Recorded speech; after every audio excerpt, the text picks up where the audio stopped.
Hello there and welcome. You know, there's an old philosophical paradox and it's called the heap paradox. Basically, imagine you start with a pile of sand and then you remove one grain. Is it still a pile of sand? Keep going, removing grain by grain until there is only one grain left. Is it a pile then? And if you say no, it's not, when did it change? When did the pile of sand change from pile to non-pile? Well, we're entering a strange new world of this weird paradox when it comes to AI-generated content. It's been a busy week with countries outright banning ChatGPT, to the Copyright Office issuing guidance on what qualifies as ownable work, to a group of academics and technology ethicists, and that Musk fellow, authoring a letter saying that we should pause generative AI anything stronger than GPT-4 until we can figure things out. Grain by grain, word by word, stroke by stroke, edit by edit, when does AI content become ours? Want to know more? Well, this is 5 minutes of what you need to lead in marketing. Let's roll.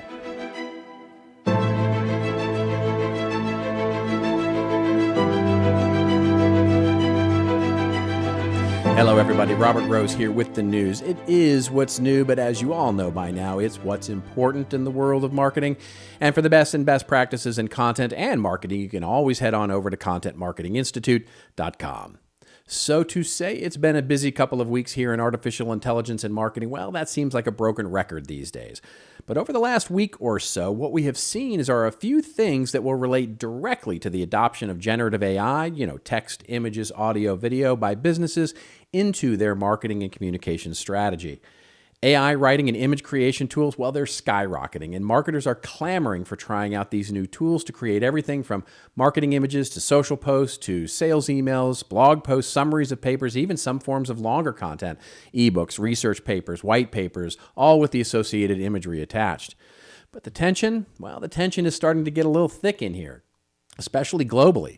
This week, the British government rolled out a white paper laying out a pro-innovation approach to AI.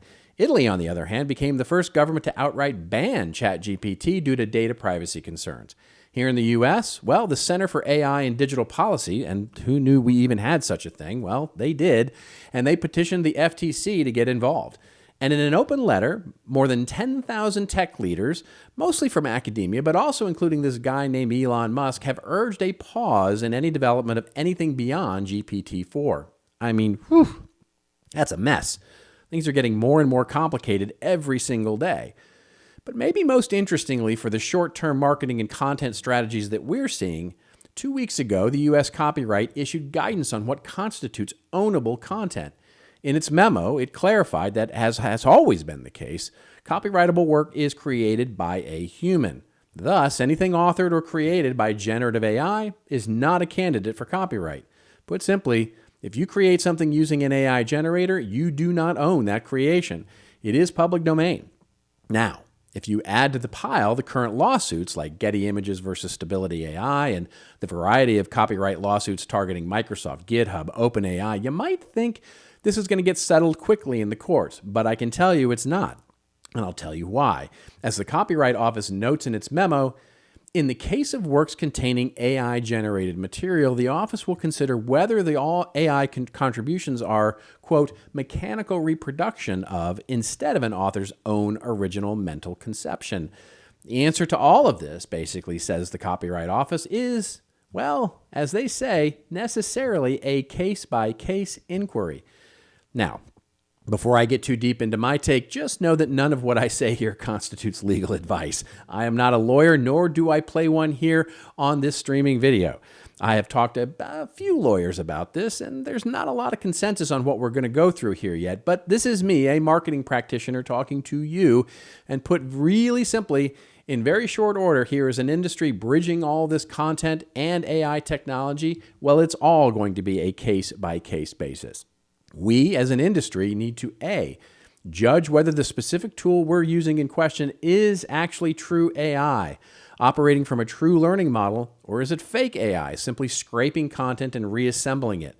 Trust me, with all the hype around AI right now, there will be nefarious solutions that aren't true AI, and it will be very hard for us to tell the difference. That leads to B. We'll need to know what the learning model really is and how it can start to be our learning model. For example, Adobe Firefly is only using its stock image library as the learning model. Now, that will no doubt weaken its ability to do what others can do, but maybe it ends up being much safer.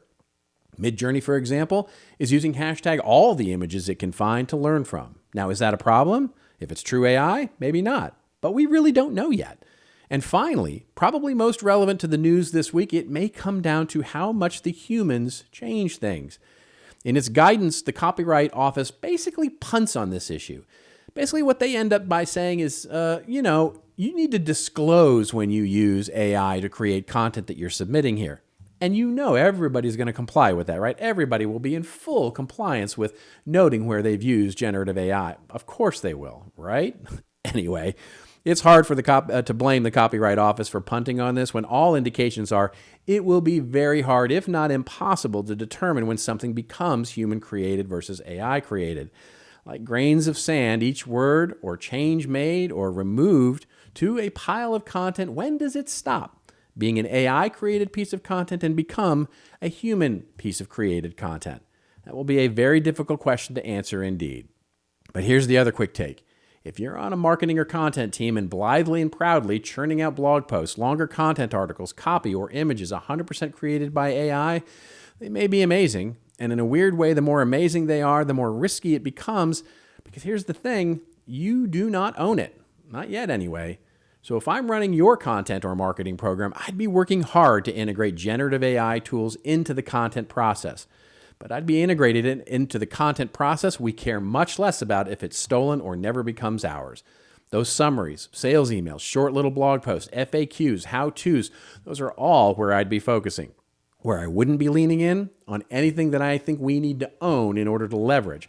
If AI becomes your next Nike's Just Do It, remember, right now, somebody else can do it too. And that's it. That's 5 minutes of news that hopefully you need to lead in marketing. I'm Robert Rose, and remember, it is your story. You tell it well.